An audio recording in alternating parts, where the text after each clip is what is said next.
Hello and welcome to episode 13 of Mediocre Military Modeling, and today we're going to look at another Trumpeter kit and another Soviet tank. So I believe in episode 12 we had a look at a Trumpeter kit, the T-62 mod 1972 I think. Now this one we are looking at the Soviet heavy tank, the IS-3, specifically the IS-3M. So the IS-3 came out at the tail end of World War II, so technically it is a World War II tank. I believe it started coming out in maybe late 44 or 45. I'm not sure if it saw much combat. I don't know if it even saw combat in World War II. Maybe its first appearance was like in a victory parade or a military parade, but it is technically a World War II tank. Although this one is the modernized version. I think they modernized it in the mid to late 50s as the IS-3M. I believe here it's the JS-3M these were named after Joseph Stalin, but you'll also see IS-3. I think JS might be like the anglicized version, but IS is maybe like in Cyrillic. I'm not sure, but it goes by both of those, the IS or the JS.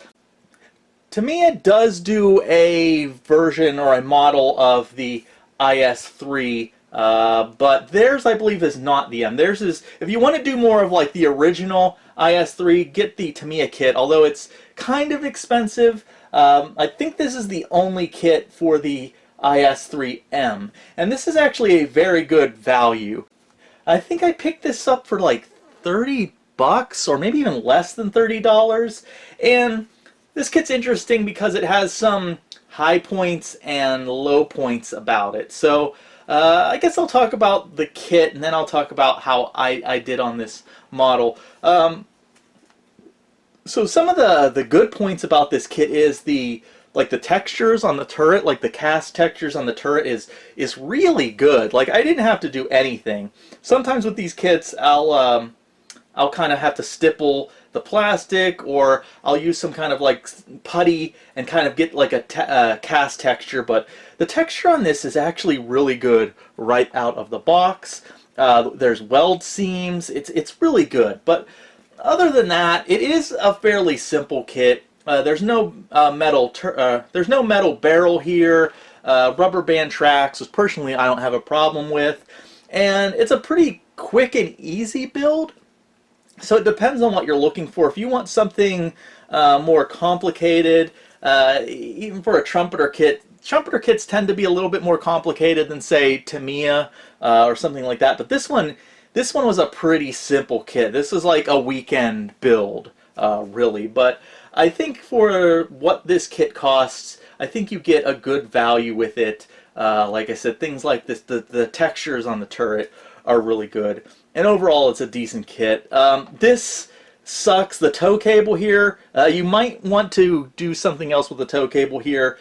A lot of the better kits, it's like metal. It's like a copper tow cable. But here it's string, and it looks really bad. I tried to do what I could with it, but it doesn't look great. It's a bad tow cable. They shouldn't use string for the tow cables. It doesn't look right. So as for my job on this kit, it being a simple kit, it went together pretty easy. As far as the construction goes, I didn't have any issues putting this guy together. Again, I chose like the Soviet scheme here. We've got the little parade marking here. It was pretty typical in the Soviet Union for when these things would go on parade. They put parade markings on them, but they didn't always remove them. When the parade was over, so it wasn't too unusual to see these things in the field and they still had parade markings on them. They just never removed. So I don't know. It adds a little bit of visual interest there.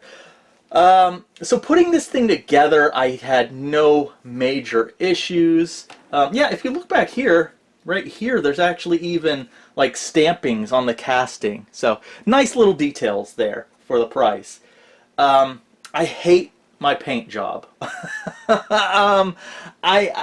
So let's talk about the Soviet Union and its green, Soviet green. There's like companies like Vallejo have put out entire kits with pamphlets about mythical Soviet green. So it can either be really frustrating or really not frustrating, because you can't, I guess it's not frustrating, but you can't really go wrong with what green you apply to Soviet vehicles, because their tolerances were so loose.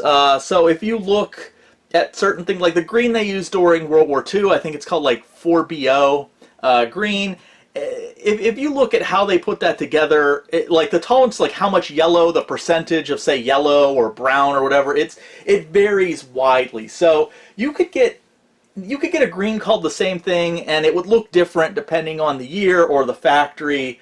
I don't think their paints, where say the Germans or the Americans' paints tended to be fairly stable, so they wouldn't really fade in the sun.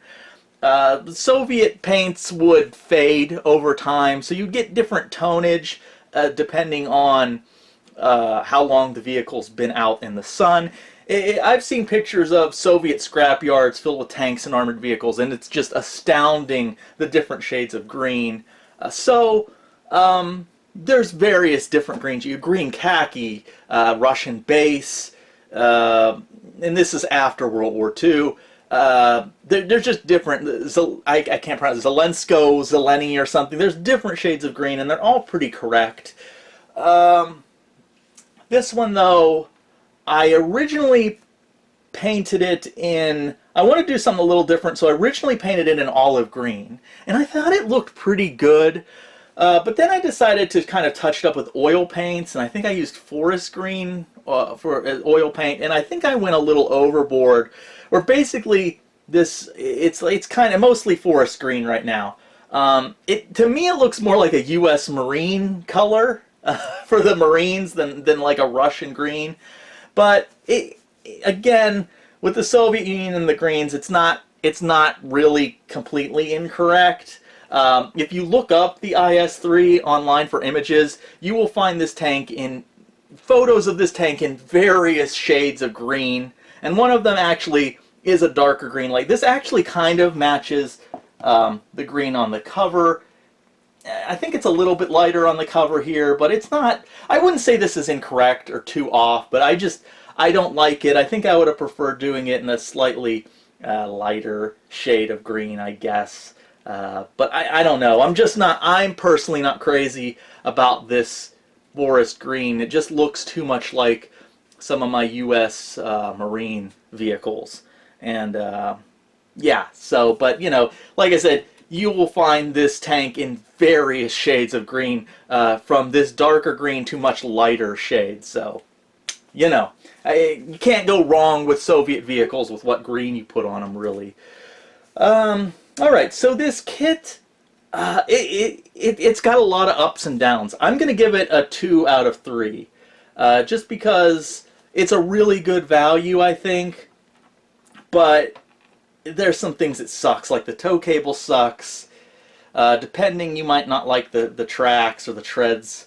You know, no metal barrel, although, you know, a lot of kits don't come with a metal barrel. That would just been a plus. So yeah, it's decent. It's not great, but again, I think for the like, if this wasn't expensive, if this was like a $60, $50, $45 kit, no, I wouldn't. You know, I would say But seeing that this is such a cheap kit, yeah, I think it's at least a solid 2 out of 3. So as far as the job I did on it, it went together fine. No major flaws. But I hate my paint job. So I am going to give this thing a... Well, we have three ratings here. We have artistically on 5th grade could do better. We have that good old college try, and then a certified mediocre. And this is... I mean, technically, I want to give it a certified mediocre because, I mean, it looks decent, but I don't like the paint job I did on it. So I'm going to give this that good old college try, but it's almost a certified mediocre. It's really close to certified mediocre for me. If I was confident enough back when I made this model to maybe do some more weathering and stuff, maybe I guess I could always go back and touch up some of these ones that I did like a year or so ago, now that my skills are a little bit better. But yeah, as it is, I'm just going to give this one that good old college try. But technically, there's nothing wrong with it, really. It's just, I'm not thrilled with the paint job I did on it. And I guess the tow cable sucks too. I could have gotten an aftermarket one. I guess that would throw off the value of the kit if you're spending an extra $10 or whatever for a copper tow cable.